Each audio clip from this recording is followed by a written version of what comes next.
شفقت والا کام کرے، اور شفقت وہیں ہوتی ہے جہاں کوئی غلطی ہوتی ہے، درگزر وہیں ہوتا ہے جہاں کوئی کوتاہی۔ عورت اطاعت کرے، فرما برداری کرے، اس کو حکم ہے، خامن درگزر کرے، شفقت کرے، اور کوئی کوتاہی دیکھے، کوئی غلطی دیکھے، اس پر پردہ پوشی کرنے کی کوشش کرے۔ یاد رکھیں اعلیٰ حضرت فاضل بریلوی رحمۃ اللہ علیہ فرماتے ہیں جو مردان خدا ہیں، جو اللہ کے بندے ہیں، جو مردان خدا ہیں، فرمایا ان کا طریقہ تو یہ ہے کہ وہ اپنے گھر والوں کی بڑی بڑی غلطیاں معاف کرتے ہیں، بڑی بڑی کوتاہیاں، بڑی بڑی۔ حضرت ابو الحسن رحمۃ اللہ تعالیٰ علیہ، جناب ابو الحسن خرقانی بہت بڑے درویش صوفی گزرے اور صاحب بصیرت اور زندہ اور بیدار مغز صوفی تھے، صرف ہو والے صوفی نہیں تھے۔ ان کو خبر ہی نہیں کہ معاشرے میں میں کھٹکتا ہوں دل عالم میں کانٹے کی طرح، اور تو فقط اللہ اللہ اللہ۔ حضرت ابو الحسن خرقانی خانقاہ بھی آباد کرتے تھے، اور معاشرے میں کبھی ظلم ہوتا تھا تو بادشاہوں کا جا کے حقہ پانی بھی بند فرما دیا کرتے تھے۔ بڑے بیدار مغز اور بیدار ذہن صوفی تھے۔ حضرت باعزید بستامی رحمۃ اللہ علیہ کے سجادہ تھے، اور محمود غزنوی آپ کا مرید تھا۔ اب بہت صاحب بصیرت بادشاہ ہوا ہے، وہ آپ کا خدمت گزار تو حاضر ہوتا تھا۔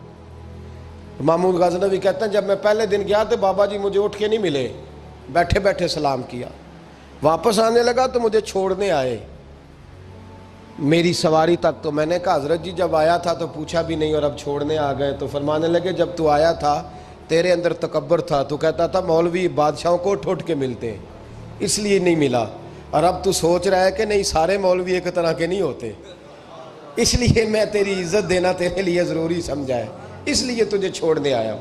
حضرت ابو الحسن بڑے صاحب بصیرت آدمی۔ ایک آدمی یمن سے آیا کئی 100 کلومیٹر کا سفر طے کر کے ملنے، اس نے دروازے پہ دستک دی، حضرت کے گھر کے دروازے، بادشاہ کے پیر ہیں۔ اندر سے بی بی صاحبہ بولی کون ہے دروازے پہ؟ فرمایا میں یمن سے آیا ہوں یا مصر سے آیا ہوں، بڑی دور سے ملاقات کرنی ہے۔ حضرت صاحب کدھر ہیں؟ تو بی بی کہنے لگی تجھے بھی کوئی کام نہیں جس طرح اسے کوئی کام نہیں، تو بھی فارغ ہے اس کی طرح، بس یہی اللہ اللہ یہی ڈیوٹی ہے تیری بھی۔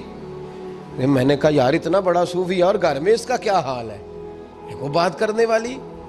تو میں نے کہا جناب حضرت کدھر ہیں؟ تو کہنے لگی وہ کوئی جنگل میں بیٹھا اللہ اللہ کر رہا ہوگا، نہ بچوں کی فکر نہ گھر بار کی فکر، مسئلوں سے بھی پیٹ بھرتے ہیں کبھی، ادھر بیٹھا ہوگا، جا ملنا ہے تو تو بھی چلا جا، دوبارہ دروازے پہ دستک نہ دینا خبردار۔ کہتے ہیں میرے وہ جو میں ایک ذائچہ بنا کے آیا تھا نا اللہ کے ولی کا، وہ میرا سارا ہی ٹوٹ گیا۔ میں نے کہا کچھ نہیں یار، جس کا گھر حال نہیں تو باہر کیا ہوگا، اندر ہی کوئی طبیعت نہیں۔ لوگ فٹافٹ اعتراض کرتے ہیں، کہتے ہیں صاحب فلاں بندے کو نہیں صحیح کر سکے تو، حالانکہ یہ بات اور ہے، یہ پہلو اور ہے۔ نوح علیہ السلام کی بیوی اگر کافر رہ جائے، بیٹا اگر غیر مسلم رہ جائے تو یہ حکمت الہی ہوتی ہے، یہ اللہ پاک کی حکمت ہوتی ہے، حکمت ہوتی ہے، اس میں پیغمبر کی تبلیغ میں کوئی اعتراض نہیں کیا جا سکتا۔ اس نے کہا جنگل میں ہوں گے تو بھی چلا جا۔ کہتے ہیں وہ جو میرے ذہن میں ان کا زاویہ تھا، وہ جو ایک شخصیت کا روپ میں بنا کے وہ تو نکل گیا، لیکن میں نے کہا چل اتنی دور سے آیا ہوں بابے سے میل ہی لیتا ہوں، شام ہو گئی ہے رات بھی رہنا ہے۔ کہتے ہیں میں نے جنگل کی طرف منہ کیا تو حضرت جنگل سے آ رہے تھے اور شیر پہ بیٹھے ہوئے تھے، شیر پہ بیٹھے تھے۔ فرماتے ہیں پھر میرے دل میں خیال آیا، میں نے کہا بی بی قابو آتی نہیں اور شیر کو قابو کیا ہوا ہے۔ پھر وسوسہ آیا اتقوا فراست المومن فإنہ ینظر بنور اللہ، رواہ ترمذی او کما قال صلی اللہ علیہ وسلم۔ اللہ کے رسول فرماتے ہیں مومن کی فراست قلبی سے ڈرو، وہ تو اللہ کے نور سے دیکھا کرتا ہے، اللہ کے دیے ہوئے نور سے دیکھتا ہے۔ اللہ اکبر۔ جب یہ بات سنی نا، اس نے کہتے میں نے دل میں سوچی تو حضرت میرے دل کی بات جان گئے اور فرمانے لگے او بھائی، کہتے میں نے کوئی حال بتایا نہیں، خود ہی فرمانے لگے میاں اس کے اندر صرف ایک ہی غلطی ہے کہ وہ زبان کی ٹھیک نہیں، بستر کی بڑی پاک ہے، نظر کی بڑی پاک ہے، کردار کی بڑی اچھی ہے، میرے بچوں کو پالتی ہے، بس زبان کی ذرا ٹھیک نہیں۔ اور فرمانے لگے میں اس نتیجے پہ پہنچا ہوں اگر میں نے اسے نکال دیا تو اور کوئی رکھے گا نہیں، بیچاری زندگی ساری پریشانی میں گزار دے گی، اور پھر اگلے لفظ کہے تو حد ہو گئی۔ فرمانے لگے میں اس بد زبان سے حسن سلوک کرتا ہوں، اللہ نے یہ بے زبان مخلوق میری فرما بردار بنا دی ہے۔ فرمایا یہ میرے وظیفوں چلوں عبادتوں سے نہیں آیا شعر، یہ اس بد زبان سے حسن سلوک کرتا ہوں تو رب نے یہ بے زبان مخلوق میری۔ اب یہ گنجائش، یہ حکم خامند کے لیے ہے، یہ تقریر سن کے بی بی نہ کہہ دے کہ میں نے بد زبان ہونا ہے تو آپ فرما برداری کریں میری، تو یہ جس کے لیے بات ہو اسی تک رہے۔ خامند کو حکم ہے کہ اگر کوئی کوتاہی ہے تو اس کوتاہی کی پردہ پوشی کرے۔ گھر جو ہوتا ہے نا، گھر کچھ چیزیں اجازت نہیں دے رہی میری کہ میں کچھ اور بات آپ سے کروں، کچھ آپ کو نیند بھی آ رہی ہے۔ دیکھیں پورا وجود سلامت ہو اور اندر روح نہ ہو تو بندہ زندہ رہ سکتا ہے؟ جڑے نہیں بولے انہیں رہ لینا میرا خیال۔ وجود ہو سارا سلامت ہے لیکن روح سلامت، بندہ بچ جائے گا؟ بولے نا یار، جنہیں نیند آ رہی ہو بولو، نہیں نہ رہ سکتا۔ پورے گھر میں ہر شے ہو، ذمہ داری سے بات کر رہا ہوں، پورے گھر میں ہر شے موجود ہو، اگر گھر میں دین نہ ہو تو گھر چلتا نہیں چل سکتا۔ جس گھر میں نماز نہ ہو وہ گھر نہیں چلتا، جس میں قرآن پاک نہ ہو وہ گھر، اس لیے کہ دین روح ہے۔ دین اگر گھر میں دین نہیں تو گھر چل سکتا؟ سن لے حدیث پاک ترمذی شریف کی، نبی کریم علیہ الصلاۃ والسلام، یہ بھی حق ہے، یہ آخری بات اس عنوان پہ سنیں، یہ حق آخری ہے، اس کو بھی سمجھیں۔ ترمذی شریف میں نبی پاک علیہ السلام نے فرمایا، دعا دی حضور نے، نبی پاک فرماتے ہیں اللہ اس بی بی کو جزائے خیر دے، اللہ اس پہ رحم فرمائے جو سویرے اپنے خامند کو نماز کے لیے جگاتی ہے اور اگر نہ اٹھے تو پانی ڈال کے جگاتی ہے، اور فرمایا اللہ اس خامند پر رحم کرے جو سویرے اپنی بیوی کو نماز کے لیے جگاتا ہے اور اگر نہ اٹھے تو پانی ڈال کے جگاتا ہے، رحم کرے۔ سب سے زیادہ حق میاں بیوی کا ایک دوسرے کا ساتھ یہ ہے کہ انہیں دیندار بنائے۔ دین کی جس بات کا خامند کو پتہ ہے، اعلیٰ حضرت نے لکھا ہے کہ خامند کی ذمہ داری ہے بیوی کو تعلیم دینا، یہ اس کی ڈیوٹی ہے پردے کا پابند کرانا، اس کی ذمہ داری ہے کہ اسے قرآن و سنت کے جو احکام پتہ ہے اپنی بیوی کو سکھائے، اس کو بتلائے، اس کو سمجھائے، ذمہ داری ہے اس کی۔ فرمایا اللہ اس پہ رحم کرے، ذمہ داری ہے، ایک دوسرے کو مذہب سے آشنا کریں، پیار کے ساتھ محبت کے ساتھ قائل کریں۔ خامند بڑی باتوں میں روٹھ جاتا ہے، اگر کبھی اس بات پہ بھی روٹھ جائے کہ آج نہیں روٹی کھانی تیرے ہاتھ کی، انہیں نماز ہی نہیں پڑھی تو آج نہیں میں نے تیرے ساتھ کوئی بات کرنی اس لیے کہ تیری آواز گلی میں نے سنائی دی ہے مجھے، تو خامند کو چاہیے کہ اسے دینداری سکھائے۔ عورت کو بھی چاہیے کہ وہ کہے صاحب تھوڑی روٹی کھا لینی ہے لیکن مہربانی کریں حلال رزق لے کے آئیں، مجھے زیادہ کپڑوں کی ضرورت نہیں، میں پرانے پہ گزارا کر لوں گی لیکن میرے بچوں کے حلق سے ہرا نہیں گزرنا چاہیے کہ دینداری ایک دوسرے کو سکھائیں، ایک دوسرے کو۔ حضرت سلطان باہو کا نام تو سنا ہوگا آپ حضرات نے، الحمدللہ کافی لوگوں نے سنا ہوگا۔ حضرت سلطان باہو رحمۃ اللہ علیہ کے جو والد تھے ان کا نام تھا حضرت بازید، جاگیردار تھے، دنیا دار تھے، بہت بڑے مالدار تھے۔ فرماتے مذہب کی طرف میرا رجحان نہیں تھا، چوتھی شادی کی بی بی راستی کے ساتھ۔ بی بی صاحبہ بڑی نیک تھی، بی بی صاحبہ کہتی ہیں میرا دل کرتا تھا میرا خامد بھی نمازی ہو جائے، اور عام دنیا دار نہیں تھے، 7 جاگیروں کے مالک تھے۔ بڑا مشکل ہوتا ہے، پیران عظام کے آستانوں پہ غریب لوگ رہ گئے ہیں، جڑا 4 جماعتاں پڑھ جائے یا پیسے آ جائیں انہوں نے تو کسی پیر دی لوڑ ہی کوئی نہیں، اور اگر بندہ مالدار ہو تو کئی پیروں دے آپ مرید ہوندے نے، وہ کہتے ہیں مینوں آپ کنے پیر سلوٹ کر دیں۔ ایک صاحب نے میری ایک دفعہ افطاری کی تو کہنے لگے آپ کی افطاری ہے، اس جگہ ایک اجتماع سے میں نے بیان بھی کرنا تھا تو واپسی پہ ان کے ہاں انہوں نے مجھے فوٹویں دکھانی شروع کر دی۔ اب یہ بھی ایک مسئلہ ہے نا، کیا کہتے ہیں اس کو، سیلفی جی، ہاں بڑے بڑے سیانے بندے ساری دیہڑی یہی کام کرتے رہتے اور کم ہی کوئی نہیں سرے، تو وہ مجھے تصویریں دکھانے لگے، اے پیر صاحب دی بھی میں دعوت کیتی، اے پیر صاحب دی بھی میں دعوت کیتی، اے پیر صاحب دی بھی میں دعوت کیتی، اے پیر صاحب دی بھی میں دعوت، 14-15 پیر مجھے گنوا دیے۔ تو کھانے تو بعد مینوں کہنے لگے کہ تسی دوبارہ کدوں آؤ گے؟ میں کہا جدوں تسی 200 بندے نوں میرا بھی نام دس لو گے ادوں آ جاؤں گے۔ اب مالدار آدمی ہے نا، تو اب بعد میں مجھے ایک دو دفعہ انہوں نے فون کیا، میں کہ وہ بڑے بڑے پیراں دی اس لسٹ میں اپنا نام نہیں شامل کرانا چاہتا، میں نے تو نہ چھوٹے چھوٹے جی رہن دے بھائی، ہم بچتے ہیں اس کام سے، بچتے ہیں ایسے آدمی سے۔ وہ کسی درویش نے کہا تھا، جس کی ہر بات میں پوشیدہ ہو نشتر کی چبھن، ایسے ہر صاحب احسان سے ڈر لگتا ہے، بچنا چاہیے۔ تو مالداروں کے تو آپ بڑے مرید ہوتے ہیں، کئی پیر حاضریاں دیتے پھرتے ہیں، کئی مولوی دست نگر ہوتے ہیں، معاذ اللہ، اللہ خودداری اور عزت نفس عطا کرے، آمین تو کہہ دیجئے، دینداری کی اللہ توفیق عطا فرمائے۔ تو بہت بڑے جاگیردار تھے حضرت سلطان باؤ رحمۃ اللہ علیہ کے والد۔ بی بی شیبہ کہتی ہے نمازی بنانا تھا خاوند کو۔ کس کو؟ کس نے؟ بولے، کس نے نمازی بنانا ہے؟ اور بیوی کو کس نے بنانا ہے؟ پکی گل نے نہیں؟ میں کونسلر صاحب نوں میں کہا ماشاءاللہ جیت گئے ہو؟ کہندے ہاں جی۔ میں کہندے جی کوئی حکم ہوئے تو میں دسو۔ میں کہ حکم ہے کہ تسی اپنے ہلکے دے بندیاں دی ڈیوٹی لانی، کیڑا کیڑا نماز حاضری لانی ہے، کیڑا کیڑا نماز پڑھنا ہوندا ہے تے کیڑا کیڑا نہیں ہوندا۔ کہنے لگے بڑے سیانے نکلے ہو، پہلا مینوں ہی وسیتے واڑ چھڑیا جی، میں جاؤں گا تے دوجیاں دی حاضری لاں گا نا۔ تو خاوند نمازی بنائے گا بیوی کو تو اس سے پہلے خود بنے گا تو بنائے گا نا جی۔ جی تو اگر خاوند کہہ دے تو پڑھیا کر، میرے پیچھے نہ لگی تو کتنی جنی کو تو پڑھنی اونی میں پڑھنی ہے نا۔ تو آج میں ایک دوست کو کہہ رہا تھا بچے وہ کام نہیں کرتے جو آپ کہتے ہیں، اور میں نے جمعے میں بھی کہا تھا بچے وہ کرتے ہیں جو ہمارا عمل دیکھ کے بچے چلتے ہیں، صرف بات پہ عمل نہیں کرتے۔ بی بی راستی کہتی ہے میں نے ٹھان لی کہ میں نے اس جگیردار کو، وڈیرے کو، اس موٹے بڑے چودھری کو میں نے نمازی بنانا اور بنا کے دکھانا ہے نمازی۔ بی بی صاحبہ کہتی ہیں کہ وہ جس خاتون کی بھی باری ہوتی تھی، 4 بیویاں ہوتی تھیں، وہ اس کا حق ادا کرتے تو بعد میں اپنی خوابگاہ میں جا کے آرام کرتے۔ ان کا جو خادم تھا ملازم، وہ رات کو دودھ کا پیالہ انہیں دینے جاتا تھا، سونے سے پہلے ان کے پاس دودھ کا پیالہ پہنچتا تھا۔ تو بی بی صاحبہ کہتی ہیں میں نے رات کو ملازم سے کہا دودھ دینے تو نہیں جائے گا، میں جاؤں گی۔ تو میں آدھی رات کو دودھ کا پیالہ لے کے حاضر ہوئی۔ تو کیسے آئی؟ میں نے کہا بی بی ہوں، آ گئی ہوں، تو اب مہربانی کریں۔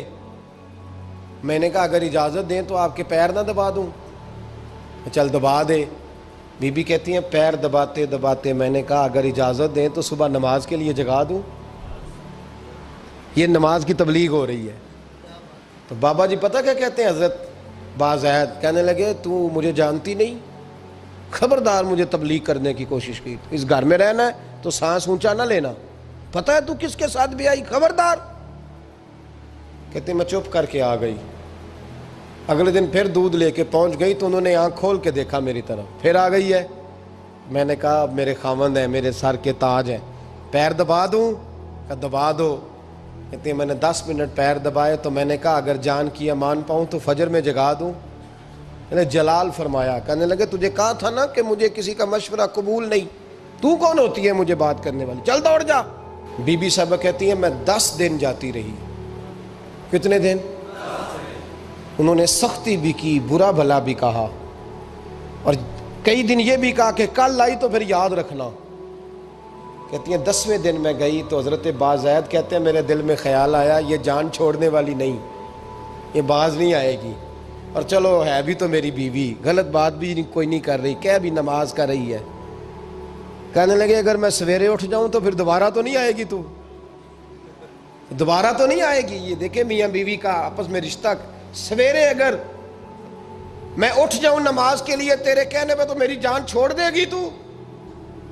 بی بی صاحبہ کہنے لگی میں دوبارہ نہیں آؤں گی، آپ مہربانی کریں سویرے اٹھ جائیں۔ کہنے لگے چل تو میری بیوی ہے، ایک بار مان لیتا ہوں تیری بات، سویرے جگا دینا۔ بی بی راستی کہتی ہے میں پہلے سو کے اٹھا کرتی تھی، وہ رات میں سوئی نہیں، کہتی میں ساری رات رو کے گزار دی، ساری رات، اور بیدار رہ کے گزار دی۔ سویرے فجر کے وقت پانی گرم کیا، بغل میں مصلی لیا، خامد کو بیدار کیا، وضو کرایا، اور کہتی ہیں جب وہ اللہ اکبر کہہ کے سنتوں کی نیت باندھی تو میرے اس طرح آنسو گرے جیسے سیلاب آتا ہے اور دریا کا بند ٹوٹتا ہے، اور میں نے رو کے کہا مولا میرے اختیار میں یہیں تک تھا، میں مصلی پہ کھڑا کر سکتی ہوں، میں دل تو نہیں نہ بدل سکتی، وہ تیرے قبضے میں ہے، مقلب القلوب ہے، فضل کار اس کا دل بدل دے۔ فرماتی ہیں میں روتی رہی، 2 رکعتیں پڑھ کے میری طرف دیکھا تو فرضوں کی نیت باندھ لی، اور 2 فرض پڑھ کے پھر میری طرف دیکھا، کہنے لگے خبردار سویرے جگانے آئی تو۔ میں نے کہا جی نہیں جگاتی۔ میری طرف دیکھ کے کہنے لگے تو نہیں جگائے گی آج کے بعد میں تجھے نماز کے لیے جگایا کروں گا، میں تجھے جگاؤں گا۔ آپ فرمانے لگی وہ نمازی بن گئے، میں پہلے ہی نمازی تھی۔ جب ان 2 نمازیوں کا ملاپ ہوا تو اللہ نے سلطان باہو جیسا بیٹا عطا فرمایا، سلطان باہو جیسا بیٹا عطا فرمایا۔ میرے بھائی، میاں بیوی ایک دوسرے کو دیندار بنائیں گے، ایک دوسرے کو نمازی بنائیں گے، وہ ایک دوسرے پہ، اور کس طرح کا؟ بڑا مشکل ہوتا ہے بیوی اپنے خاوند کی تعریف کرے، مشکل ہوتی ہے۔ اعلیٰ حضرت فاضل بریلوی رحمۃ اللہ تعالی علیہ کی زوجہ، ان کا طریقہ یہ تھا کہ وہ اتنی شناسہ ہو گئی تھی، اعلیٰ حضرت لکھتے تھے تو وہ واقف ہو گئی تھی، وہ کتاب کا اعلیٰ حضرت فرماتے تو وہی کتاب اٹھا کے زوجہ لاتی۔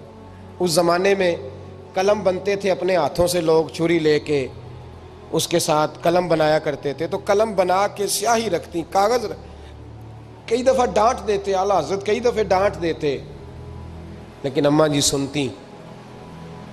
وقت وصال آیا تو ایک دن فرمانے لگے حامد رضا کی ماں، تو نے ساری زندگی مانگا کچھ نہیں، تو نے میری بڑی نوکری کی، میرے دین کے کاموں میں سب سے بڑی مددگار تو تھی، چل کچھ چیز مانگ لے۔ جب دین کے رشتے ہوتے ہیں تو پھر معاملے بھی دینداری کے طے ہوتے ہیں، کچھ مانگ لے۔ بڑا کچھ مانگ لیتی ہیں نا بیویاں، بڑا کچھ۔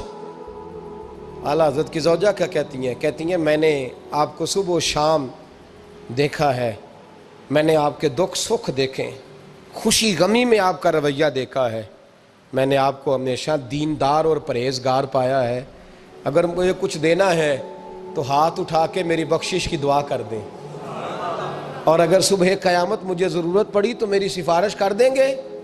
اعلیٰ حضرت رو پڑے، یہ دینداری کے رشتے ہیں، رو پڑے۔ فرمانے لگے تیرے ساتھ وعدہ ہے، مصطفیٰ کریم صلی اللہ علیہ وسلم کے صدقے احمد رضا جب جنت میں جائیں گے تو تجھے ساتھ لے کے جنت میں جائیں گے، ساتھ لے کے جائیں گے۔ تو بھائی دینداری بنائیں، ہن لباس لکم وانتم لباس لہن، وہ تمہارا لباس ہے اور ان کا لباس ہو۔ رمضان شریف آ رہا ہے، ارادہ کر لیں کہ تراویحیں ساری جماعت کے ساتھ پڑھنی ہے، پڑھیں گے انشاءاللہ تعالی۔ نوجوانوں سے میری گزارش ہے، جوان بچوں سے، ضروری کوئی مذہبی چیز آپ نے دیکھنی ہو، سننی سنانی ہو تو ٹھیک ہے، ورنہ رمضان میں موبائل استعمال نہ کریں، مہربانی فرمائیں، ارادہ کریں۔ اگر کبھی مجبوری بن جائے نا تو ہسپتالوں میں بھی 2-2 گھنٹے بندے کو ایک ٹانگ پہ کھڑے ہونے پڑ جاتا ہے، پاسپورٹ کے دفتر لوگ کھڑے رہتے ہیں، شناختی کارڈ کے دفتر کھڑے رہتے ہیں۔ ارادہ کرو قرآن پاک سننے کا، اور مسجد میں حاضر ہو کے با جماعت 20 تراویحیں پوری پڑھو، اور عشاء سے پہلے آؤ، سنتیں ادا کر کے مسجد میں نماز پڑھو۔ روزہ کوئی شیطانی وسوسہ قریب نہ آنے دو، روزے رکھنے ہیں اور انشاءاللہ رکھنے ہیں، پورے رکھنے۔ مزدور آدمی جو مزدور ہے وہ کہتا ہے میں مزدور ہوں، میں کیسے رکھوں؟ او خدا کے بندے، رب تعالیٰ نے تیرے اوپر فرض کیے ہیں، وہ کہتا ہے میں وہ چیز فرض کرتا ہی نہیں جو تو اٹھا نہ سکے، اس کو پتا تھا ہم رکھ لیں گے تبھی فرض کیے نا، اور مزدور کو تو اللہ اجر بھی زیادہ عطا کرتا ہے، کسی وسوسے پہ نہ لگے۔ اور قرآن، یہ 2 باتیں ہو گئی، روزہ اور تراویح، اور تیسرا دن کے 2 حصے کریں، جو وقت بچ جائے اس کے 2 حصے کریں، آدھے حصے میں قرآن پاک پڑھنا ہے اور آدھے حصے میں درود و سلام پڑھنا ہے، یہ وظیفے پکے کر لیں۔ اور جو لوگ غریبوں کی مدد کرتے ہیں، مسکینوں کی، یتیموں کی، ان سے میری گزارش ہے کہ وہ مہربانی کریں تو 1 رمضان کو لوگوں کے ساتھ تعاون کریں۔ کس تاریخ کو جی؟ بولے قاری صاحب نے سوٹ کدن دین دے ہو جی، تاکہ کوئی درزی سی کے نہ دے وے، ایک ادھر پاہ نہ لے وے سوٹ، مولوی بھی نواں، یہ ساڈا مولوی یہ تے پرانے دی چنگا لگتا ہے، اور پہلے دے میاں یہ کام بھی پہلے کریں تاکہ وہ سلا لیں اور سلا کے پہن لیں۔ میری باتوں کی سمجھ آ رہی ہے آپ حضرات کو؟ غریب کے ساتھ، مسکین کے ساتھ، جس کے ساتھ بھی کوئی تعاون کرنا ہے وہ پہلے کریں، پہلے اپنے بچوں کے کپڑے بعد میں اور غریبوں کے بچوں کو پہلے، تاکہ وہ شریک ہو، رمضان میں شریک ہو، کسی کو سودا پہلے دیں، جو پہلے کرنے کے کام ہیں ان کو پہلے کریں، مہربانی فرمائیں۔ رمضان کی نیت کریں، ارادہ کریں، اپنے اندر ذوق پیدا کریں۔ میں نے اپنے دوستوں کو کل سبق دیا ہے کہ کام مجبوری سے بھی ہو جاتا ہے اور شوق سے بھی، لیکن مجبوری سے کرنے سے مزہ نہیں آتا. شوق سے کریں تو مزہ ہی آ جاتا ہے. مزہ نہیں، مزہ ہی آ جاتا ہے. تو کام کریں گے، لطف آئے گا آپ کو روزے رکھنے کا، عبادت کرنے کا، لیکن لطف کے ساتھ کریں. اپنے